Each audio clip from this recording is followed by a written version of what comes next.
everyone. It's very hard to see. It's all pitch black out there, so I trust you're all out there. So I have an opportunity. I've titled this The Future of Pay TV, but it's definitely looking at the competitive landscape for, as we in Ericsson see the outlook for pay television. I'm going to touch a little bit on also some of the challenges and some of the threats in terms of how disruption is happening in terms of the industry overall as well. So as I said, it's titled The Future of Pay TV, and part of this, I've looked at some analysis that we do in terms of a study every single year with our consumers. So it's called Consumer Lab. It's based in about 20 markets, typically. It's representative of about 680 million subscribers or consumers. And we've looked at this data, particularly from a pay TV perspective, particularly from a cord cutting, cord shaving, some of the trends. So I'm going to talk a little bit about what are consumers doing, what do they value, and is that important to pay TV, which I think hopefully it is, and what should we do about it? I mean, that's the proposition that I was going to talk through in the next few minutes. So there's a few charts in here. Hopefully they're not too painful to look at. So the first one overall, we were looking at cord cutting, cord shaving. Now, there's been a lot of data published around this, very varying numbers. Something like, if you look at the US particularly, it's a worse situation. Reported anything up to 1 million subscribers lost. And I've seen anything from 400,000, that sort of numbers as well in terms of what's lost. But if we looked at 2014 to 2015, then, and this is us asking consumers, what do they do? Have they spent less money? Have they spent more money? Have they shaved a cord? Have they cut the cord? Which is my left chart over here. Overall, in 15 versus 14, it was pretty flat. There wasn't huge amounts of differences in the consumers we talked to. Now, this is a global market piece. I should touch on this. So these charts that you're seeing here, even though we do 20 markets, this is 9 markets. So this is Brazil, China, Germany, Spain, South Korea, Sweden, Taiwan, UK, and USA. So it does even this out. This is not just the USA in terms of that. But if you look at the chart on the left, unchanged 37%, which is the blue, in terms of actually what is interesting is the grey was slightly up, 15%, so slightly more spend from consumers. And part of that is also the actual cost of the bundles going up from the operators themselves, but also their spend. But overall, 1 in 4, if you take the yellow and the orange segments really, the 1 in 4 are still cutting or shaving. So whilst the trend is not getting worse, it's still happening. It's still challenging that. And if you look at the chart on the right, why is that happening? So the prime reason for cutting or shaving, saving money, economic pressure. The second one, not watching enough TV, particularly to justify the cost. If you sum up some of the OTT ones, 27% free or paid OTT services, basically having an impact on what they value and they're prepared to pay for. And 27%, the same number, not really happy with their managed TV proposition. So they're frustrated, they're unhappy. So continuing trend and pretty solid results in terms of actually why are they doing what they're doing. But in terms of actually cord cutting, it was an interesting thing. So we actually did an experiment as part of this. So part of the study, part of the group we worked with, we asked them to starve themselves for 2 weeks, to cord cut, to go without paid television. And some very interesting stuff came out of this. You look at the sort of the positive aspects and the negative aspects of this. It was an experiment, basically. So it forced them to find, and they did discover, new ways of discovering content, finding content. They found things more relevant to them because they've actually had to go and search because they've given up their managed TV proposition. Actually, their daily routines changed, the living room environment changed, so they could use things in the living room for different things. So there was actually some family benefits. We'll see, there was a flip side to this as well. So some family benefits from actually giving up scheduled television. And as I say, having more time for other things. But in terms of the negatives, puts huge pressure on the broadband infrastructure because they were basically using broadband or they were using other types of ways of getting content. So a lot of pressure on the broadband aspects. The thing they miss the most, of course, unsurprising probably to us experts in the room, is live content, particularly premium sports. That was the big issue. How do you get premium sports when you're no longer tied to a pay TV package, which is generally where all the live sports are? Interestingly, because they couldn't watch it live, it had a bit of a social impact. So we were getting feedback from the people doing this that they had to avoid Facebook for a little while because they were going to get the spoilers, because basically someone else was going to give them the result, and they obviously needed to go to the sports bar that night to go and watch the live TV or a replay. And actually some interesting thing, we talk about the fireside environment, or we talk about the living room, some sadness with less family time and social viewing. So it was a bit of an experiment. It wasn't the biggest one ever, but people survived. It made them think a bit differently. And particularly, if you look generationally, no surprises particularly, the children and the youngers pretty much didn't miss it, and it was the older, the parents, that did miss it. So if that's about cord cutting, cord shaving, what about bundling? We hear a lot about bundling, and there's two aspects to bundling particularly. There is bundling of content and forced packages of content, and we've seen some disruption and some pressure there. But there's bundling as well of content plus other services, so broadband, some telephony, some mobility. So touching on the left one, so we asked a very specific question. The percentage of consumers interested in a TV video service that combines live TV, on demand, anywhere access on every screen, in an integrated experience, and on one monthly bill. And if you actually look at it, 46% in the top aspects, very, very interested in that. So from a consumer's perspective, and this in a way doesn't surprise me, and it gives me confidence in a way, is despite the different types of sources for finding things, despite the OTT thing, it's a dreadful mess when you basically go and explore the future of television as it currently is. It's getting extremely fragmented. It's not an enjoyable experience. It varies completely between device to device, and where do you find everything. So there is still value in making consumers' lives simple, making their billing simple, making discovery simple. We're going to come back onto that a little bit.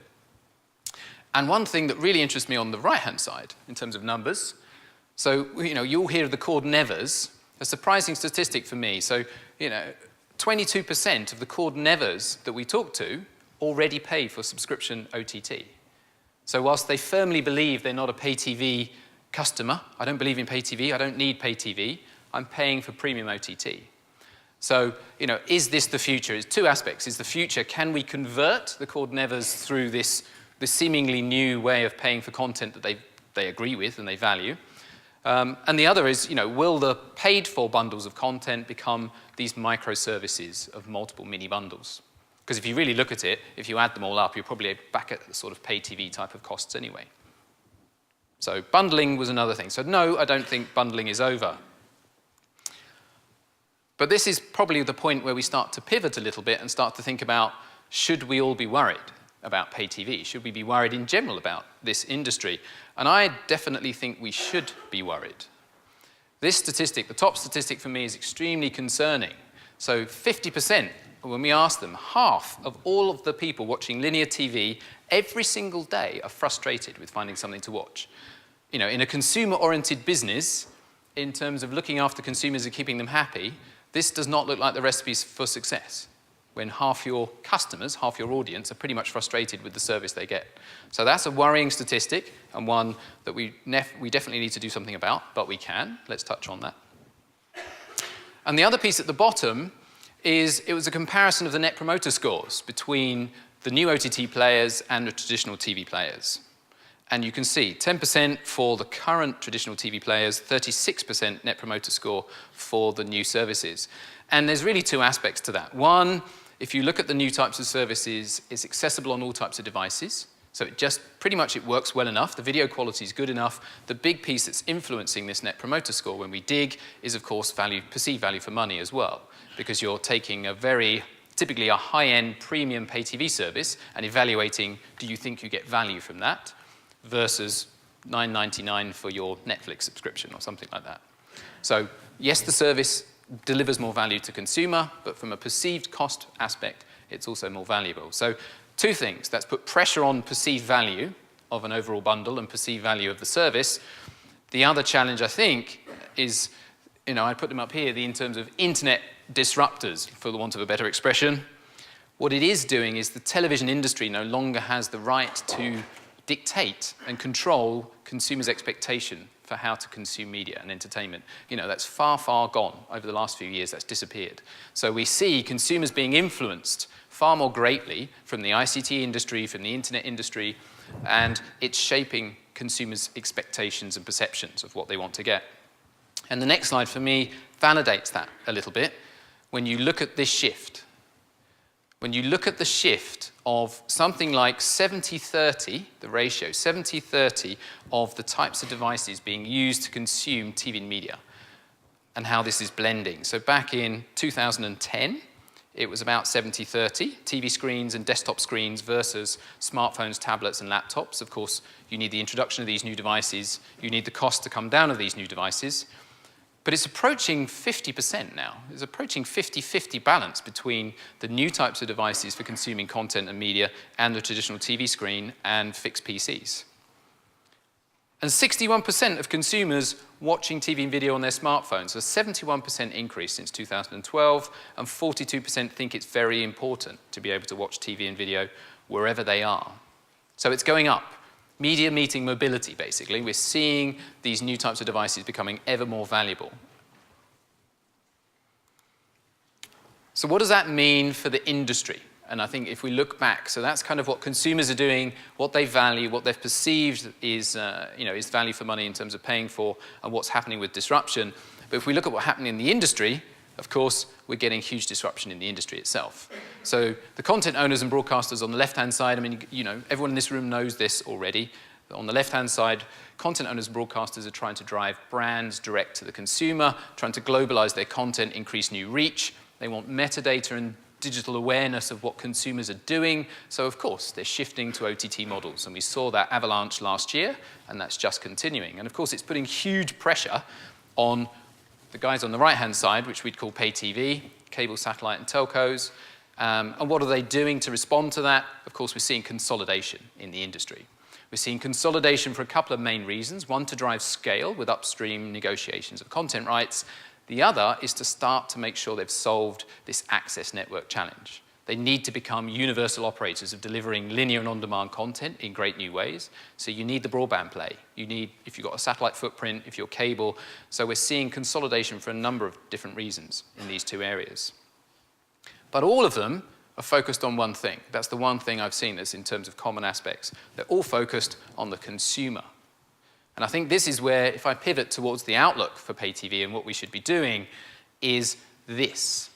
And it might sound pretty simple, but actually I think in what I like to call the internet era of television, because we've transitioned out the digital era of television, in this new internet era of television, there is only one most important person for everybody in this game, and that is you and I at home. And how do we value the services we're getting, the types of content we're getting, and delighting the TV consumer, and doing that every single day. I think this is not a one-off, because what we're seeing, of course, is consumers, even from our own studies, are evolving so much faster all the time, continually evolving. So this is becoming a continually moving target, a continually moving challenge.